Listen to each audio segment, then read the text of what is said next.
Hello student, मैं Saint S Ajitgarh से मनीष। तो आज हम जो बायोलॉजी के बेसिक्स जो होते हैं उनके बारे में स्टडी करेंगे। जो बायोलॉजी को पढ़ने के लिए जो बेसिक्स जो चीज़ें होती हैं उनके बारे में सबसे पहले हम पढ़ेंगे, ताकि बायोलॉजी की स्टडी करने के लिए हमें कोई प्रॉब्लम नहीं हो। इसलिए बायोलॉजी के जो बेसिक्स हैं उनको सबसे पहले पढ़ना आवश्यक है। यानी हमें ये तो जान लें कि जो बायोलॉजी हम पढ़ रहे हैं वो किस तरीके से पढ़ेंगे और क्या क्या हम इस बायोलॉजी के अंदर पढ़ेंगे, कैसे बायोलॉजी का स्टार्टिंग हुआ, ये सब हम बेसिक ऑफ बायोलॉजी के अंतर्गत पढ़ेंगे। तो आज हम बायोलॉजी के जो बेसिक हैं उनके बारे में पढ़ते हैं। बायोलॉजी को पढ़ने से पहले हम बात करते हैं साइंस की, विज्ञान की।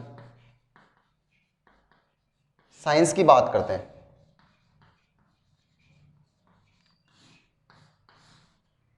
जो बायोलॉजी है वो साइंस के अंतर्गत ही आती है।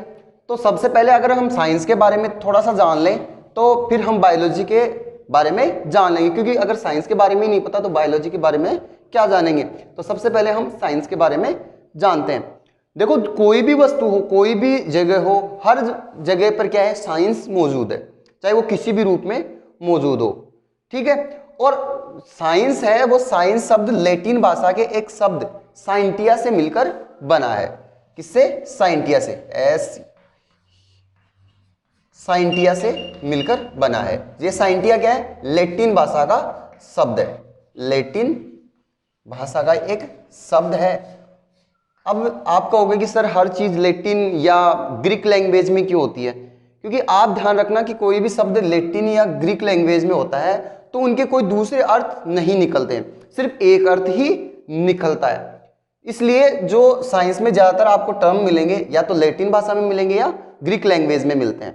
तो ध्यान रखना, ग्रीक या लैटिन में क्यों लेते हैं? क्योंकि इनके दूसरे अर्थ नहीं निकलते हैं, इसलिए। तो साइंस शब्द है वो साइंटिया शब्द से मिलकर बना है। कौन सा है? साइंटिया। साइंटिया शब्द कौन सा है? लैटिन भाषा का एक शब्द है। जो साइंटिया होता है, इसका जो मीन होता है, अर्थ होता है, इसका अर्थ होता है जानना, जानना या ज्ञान, जानना या ज्ञान। यानी किसी भी वस्तु के बारे में अपने को जानना या उसके बारे में ज्ञान प्राप्त होना ही क्या है? साइंस। यानी हम साइंस की बात करें, साइंस की डेफिनेशन की बात करें, परिभाषा की बात करें, तो विज्ञान किसे कहेंगे? प्रकृति के क्रमबद्ध अध्ययन से प्राप्त और सुनियोजित ज्ञान को ही हम क्या कहेंगे? विज्ञान कहते हैं। प्रकृति के क्रमबद्ध ज्ञान से प्राप्त और प्रयोग द्वारा प्रमाणित जो ज्ञान होता है उसे हम क्या कहेंगे? साइंस कहते हैं। तो साइंस शब्द है वो साइंटिया से मिलकर बना है। साइंटिया शब्द किससे होता है? लैटिन भाषा का एक शब्द होता है।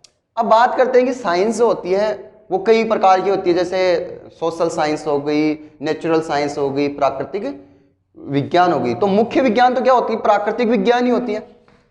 कौन सी होती है? प्राकृतिक विज्ञान ही होती है। अब ये प्राकृतिक विज्ञान डिवाइड होती है और डिवाइड होकर क्या करेगी? ये जो दूसरी शाखाएं हैं, जो विज्ञान की अलग अलग शाखाएं हैं, आप कहोगे कि सर इनको डिवाइड क्यों कर रहे हो आप? डिवाइड करना इसलिए आवश्यक है कि कोई भी वस्तु को अगर अच्छी तरह से नॉलेज अपने को प्राप्त करना है, ज्ञान अपने को प्राप्त करना है या जानना है, तो इसके लिए क्या करना पड़ता है? उसका वर्गीकरण करना आवश्यक होता है। तो साइंस होती है वो कई प्रकार की होती है। तो साइंस को हम मुख्य रूप से जो साइंस होती है वो कौन सी होती है? प्राकृतिक साइंस होती है। और प्राकृतिक साइंस के अंतर्गत ही क्या आती है? बायोलॉजी आती है, बायोलॉजी आती है। तो अपना बायोलॉजी जो स्टार्ट है वो कहां से स्टार्ट है? जो प्राकृतिक विज्ञान को डिवाइड करते हैं, जिसमें सजीवों का अध्ययन करेंगे। बायोलॉजी के अंतर्गत क्या करेंगे? सजीवों का अध्ययन करते हैं, सजीवों का अध्ययन करते हैं। बायोलॉजी है उसमें क्या करेंगे? हम सजीवों का अध्ययन करेंगे। तो बायोलॉजी है, अब बायोलॉजी भी दो शब्दों से मिलकर बना होता है, एक तो बायोस और एक लोगोस। तो बायोस और लोगोस के लिए हम देखो, बायोलॉजी भी है वो दो टर्म से मिलकर बना है, एक तो बायोस और एक लोगोस। इन दो शब्दों से मिलकर बना है। बायोलॉजी आपको दिख रहा होगा, बायो लोगोस। बायोस और लोगोस दो शब्दों से मिलकर बना है। बायोस का अर्थ तो क्या होता है? जीव। और लोगोस का मतलब क्या होता है? अध्ययन। लोगोस का मतलब क्या होता है? अध्ययन। तो यानी बायोलॉजी के अंदर हम क्या करेंगे? जीवों का अध्ययन करेंगे। बायोलॉजी के अंदर हम क्या करेंगे? जीवों का अध्ययन करेंगे। तो बायोलॉजी जो दो शब्दों से मिलकर बना है, बायोस और लोगोस। बायोस का अर्थ क्या होता है? ये ग्रीक भाषा के दो शब्द हैं, ग्रीक लैंग्वेज के, ग्रीक भाषा के शब्द, दो शब्दों से मिलकर बना है, बायोस और लोगोस। बायोस का अर्थ होता है जीव, लाइफ, या लोगोस का मतलब क्या होता है? अध्ययन। तो जीवों का अध्ययन विज्ञान की जिस शाखा में किया जाता है वो क्या होती है? बायोलॉजी होती है या जीव विज्ञान होते हैं। जीव विज्ञान की परिभाषा क्या बताओगे? कि विज्ञान की वह शाखा जिसके अंतर्गत जीवों का अध्ययन किया जाता है। तो जीवों का अध्ययन विज्ञान की जिस शाखा में किया जाता है वो क्या होती है? बायोलॉजी। तो ठीक है, साइंस जो विज्ञान शब्द है वो साइंटिया से मिलकर बना है, जिसका अर्थ होता है जानना या ज्ञान। विज्ञान की कई शाखाएं बताई मैंने, सामाजिक विज्ञान जो भी है, और भी है, प्राकृतिक विज्ञान है, वो मुख्य साइंस होती है, उसमें बायोलॉजी होती है, और एक होती है कौन सी? भौतिक विज्ञान। भौतिक विज्ञान। और भौतिक विज्ञान के अंतर्गत आपको केमिस्ट्री, फिजिक्स, मैथ, ये सब मिलेंगे। ठीक है। और बायोलॉजी प्राकृतिक विज्ञान की एक शाखा है, और बायोलॉजी दो शब्दों से मिलकर बना है, बायोस और लोगोस। ये दोनों शब्द कौन से हैं? ग्रीक लैंग्वेज के हैं। अब बात करते हैं कि आजकल वर्तमान समय में बायोलॉजी की जगह पर कुछ अन्य जो शब्द हैं वो भी यूज किए जा रहे हैं। जैसे बायोलॉजी की जगह आजकल बायो साइंस या लाइफ साइंस का भी यूज किया जा रहा है। किसका? बायो साइंस या लाइफ साइंस। लाइफ साइंस, जीवन का विज्ञान। ये क्या हो जाएगा? जीवन का विज्ञान। यानी आप बायोलॉजी को ये भी कह सकते हो कि जीवन का जो विज्ञान है वही क्या है? बायोलॉजी है। तो ये दोनों टर्म जरूर ध्यान रखना कि वर्तमान समय में बायोलॉजी की जगह पर आपको क्या मिलेंगे? बायो साइंस या लाइफ साइंस भी देखने को मिल सकता है। बात करते हैं बायोलॉजी का father, Janak, father of biology, जीव विज्ञान का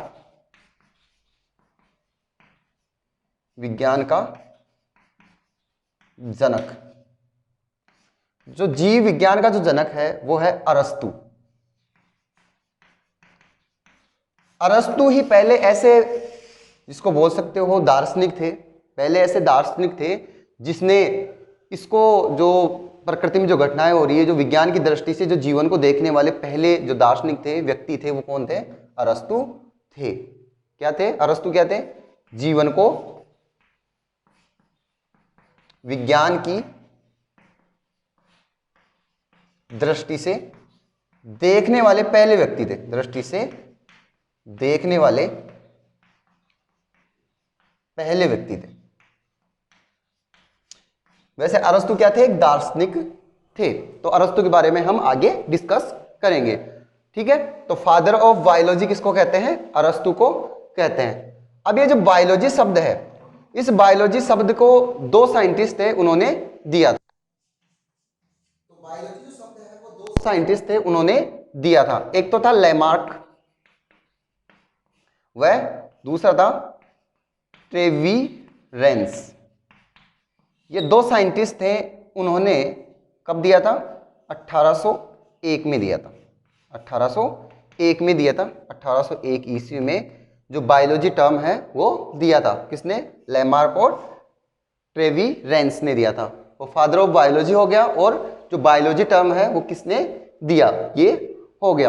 अब बात करते हैं बायोलॉजी को भी। देखो दो भागों में, मुख्य दो शाखाएं हैं इसकी, उसमें डिवाइड कर रखा है। कौन से? भाई सजीव तो आएंगे, लेकिन सजीव भी दो प्रकार के होते हैं, एक तो पेड़ पौधे हो गए, एक जंतु हो गए। तो उनके लिए क्या कर रखा है? बायोलॉजी की दो शाखाओं में, बायोलॉजी को दो शाखाओं में डिवाइड कर रखा है, दो भागों में बांट रखा है। तो उसकी दो जो ब्रांच हैं वो क्या है? बॉटनी और जूलॉजी। तो बायोलॉजी की दो ब्रांचेज, तो उनके बारे में देखते हैं। दो ब्रांचेज कौन सी है बायोलॉजी की? बॉटनी और जूलॉजी। बायोलॉजी। बायोलॉजी की दो ब्रांचेज हैं, एक तो बॉटनी और दूसरी जूलॉजी, और एक है जूलॉजी। बॉटनी का मतलब वनस्पति शास्त्र, वनस्पति शास्त्र, और जूलॉजी का मतलब जंतु शास्त्र, जंतु विज्ञान, जंतु शास्त्र। यहां पर जो जूलॉजी वर्ड है वो भी दो वर्ड से मिलकर बना है। मैंने कहा था या तो ग्रीक लैंग्वेज के होते हैं जो टर्म होते हैं, क्यों लिए जाते हैं, क्योंकि उनके क्या नहीं होते, कोई दूसरे मीन्स नहीं निकलते। तो जूलॉजी भी दो शब्दों से, ग्रीक भाषा के दो शब्दों से मिलकर बना है। ग्रीक लैंग्वेज के दो शब्द से मिला है, जॉन और लॉगोस, दो शब्दों से मिलकर बना है। जॉन का मतलब क्या हो गया, एनिमल यानी कि जंतु, एनिमल यानी जंतु, और लोगोस का मतलब क्या हो जाएगा, स्टडी यानी अध्ययन। अब आप समझ गए होंगे कि सर जंतु जो जूलॉजी है या जंतु शास्त्र है उसके अंतर्गत किसका अध्ययन किया जाएगा, जंतुओं का अध्ययन किया जाएगा। यानी कि बायोलॉजी की वह ब्रांच, जीव विज्ञान की वह शाखा जिसके अंतर्गत जंतुओं का अध्ययन किया जाता है, क्या होती है, जूलॉजी होती है। ठीक है, जिसमें जंतुओं का अध्ययन किया जाता है वो क्या होती है, जूलॉजी होती है। जो फादर ऑफ जूलॉजी की बात करें, father of zoology, father of zoology यानी कि जो जूलॉजी के जो जनक हैं वो कौन है। तो जनक के बारे में बताऊं कि जनक के बारे में उसको जनक बताया जाता है, घोषित किया जाता है जो इसके लिए कोई विशेष काम करता हो, किसी क्षेत्र में विशेष जो अपना काम करता हो स्टार्टिंग में, उसको उसका जनक कहा जाता है। तो यहां पर जो जूलॉजी का जनक है वो है अरस्तु। इससे पहले मैंने बताया था कि जो बायोलॉजी का जो जनक है, फादर ऑफ बायोलॉजी है, वो भी कौन थे, अरस्तु ही थे, अरिस्टोटल ही थे। अंग्रेजी में क्या बोलते हैं, अरिस्टोटल बोलते हैं, और हिंदी में क्या बोलते हैं, इसको अरस्तु बोलते हैं। बायोलॉजी का जनक तो इसलिए कहते हैं कि सबसे पहले जीवन को विज्ञान की दृष्टि से देखने वाले जो व्यक्ति थे वो थे अरस्तु थे। लेकिन यहां पर आपको होगा कि सर यहां पर जूलॉजी का जनक क्यों कह रहे हैं, इसलिए अरस्तु को जूलॉजी का जनक कहते हैं क्योंकि स्टार्टिंग में इन्होंने लगभग 500 जानवरों के बारे में बताया था, इसलिए क्या बताते हैं इनको, फादर ऑफ जूलॉजी कहते हैं। ठीक है, तो बायोलॉजी की दो ब्रांच है, बॉटनी और जूलॉजी। जूलॉजी दो ग्रीक भाषा के शब्द से मिलकर बना है, जॉन और लोगोस। जॉन का अर्थ क्या हो जाएगा, एनिमल, लोगोस का मतलब स्टडी यानी कि जंतुओं का अध्ययन, यानी बायोलॉजी की वह ब्रांच जिसके अंतर्गत जंतुओं का अध्ययन किया जाता है, जूलॉजी कहलाती है, और फादर ऑफ जूलॉजी है अरस्तु। ठीक है, अब बात करते हैं बॉटनी। बॉटनी जो शब्द है वो ग्रीक भाषा के ही बोटनेस जो शब्द है उससे मिलकर बना है, बोटने शब्द से मिलकर बना है। बोटने का अर्थ क्या होता है, प्लांट या हर्ब्स, प्लांट्स यानी वो पादप, और हर्ब्स यानी शाक, यानी छोटे छोटे जो पेड़ होते हैं उनको शाक कहते हैं, हर्ब्स। तो बोटनी जो शब्द है वो बोटने, जो ग्रीक लैंग्वेज का जो शब्द है बोटने, उससे मिलकर बना है, और इसका अर्थ क्या होता है, प्लांट यानी पादप या शाक। तो आप कहोगे कि सर बोटनी के अंतर्गत हमें पता चल गया कि बोटनी के अंतर्गत या बायोलॉजी की वह शाखा जिसमें पादपों का अध्ययन किया जाता है वो क्या होती है, बोटनी कहलाती है। बोटनी के अंतर्गत किसका अध्ययन किया जाता है, पादपों का अध्ययन किया जाता है, या पेड़ पौधों का अध्ययन किया जाता है। किसका, पेड़ पौधों का अध्ययन किया जाता है। और जूलॉजी के अंतर्गत जंतुओं का अध्ययन किया जाता है।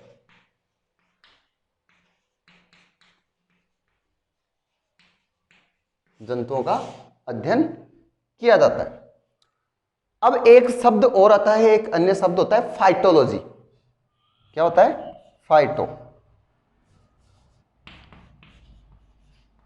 फाइटोलॉजी। एक ये दूसरा शब्द है, ये भी दो शब्दों से मिलकर बना होता है, एक तो फाइटोस और एक होता है लोगोस। क्योंकि बॉटनी की जगह अगर कहीं कहीं पर आपको फाइटोलॉजी भी देखने को मिलता है, तो फाइटोलॉजी भी दो शब्दों से मिलकर बना है, एक तो फाइटोस और एक लोगोस। फाइटोस और लोगोस। फाइटोस का मतलब क्या होता है? पादप, यानी कि प्लांट। फाइटोस का मतलब पादप या प्लांट, और लोगोस का मतलब वही आपका अध्ययन या स्टडी। यानी कि फाइटोलॉजी एक दूसरा शब्द है जो बॉटनी की जगह पर यूज किया जाता है। तो फाइटोलॉजी भी दो शब्दों से मिलकर बना है, फाइटोस और लोगोस। तो फाइटोस और लोगोस की बात करें, फाइटो और लोगोस से मिलकर बना है। फाइटो का मीन्स क्या होता है? पादप, और लोगोस का मतलब क्या होता है? अध्ययन। यानी फाइटोलॉजी के अंतर्गत किसका अध्ययन किया जाएगा? पादपों का ही अध्ययन किया जाता है। अब बात करें father of botany. Father of botany, तो फादर ऑफ बॉटनी है वो है थियोफ्रेस्टस। फादर ऑफ बॉटनी कौन है?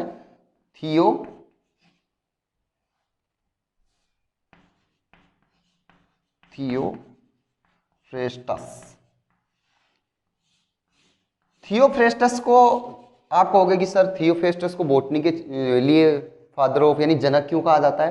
तो इसलिए कहा जाता है क्योंकि इन्होंने अपनी जो बुक थी हिस्टोरिया प्लांटेरम, उसके अंतर्गत लगभग 500 से ज़्यादा या 500 के समथिंग जो प्लांट्स के बारे में बताया था, उनकी उपयोगिता के बारे में बताया था। और यहाँ पर ये एक बात ध्यान रखना कि एक महान गुरु होता है, उसका एक महान ही शिष्य होता है। यानी थियोफ्रेस्टस के जो गुरु थे वो कौन थे? अरस्तु थे। यानी कि अरस्तु तो एक अच्छे गुरु थे ही, उसके साथ उनके चेला भी क्या हो गया? एक अच्छा व्यक्ति बना। यानी इन्हें किस क्षेत्र में रुचि रही? प्लांट्स के क्षेत्र में। यानी बॉटनी के लिए इनको क्या कहा जाता है? जनक कहा जाता है। तो बायोलॉजी की दो ब्रांचेज के बारे में आपने जाना। बायोलॉजी की दो ब्रांच हैं, बॉटनी और जूलॉजी।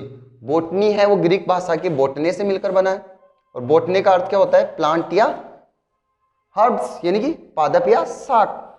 फिर एक बॉटनी की जगह पर एक दूसरा टर्म यूज किया जाता है, फाइटोलॉजी।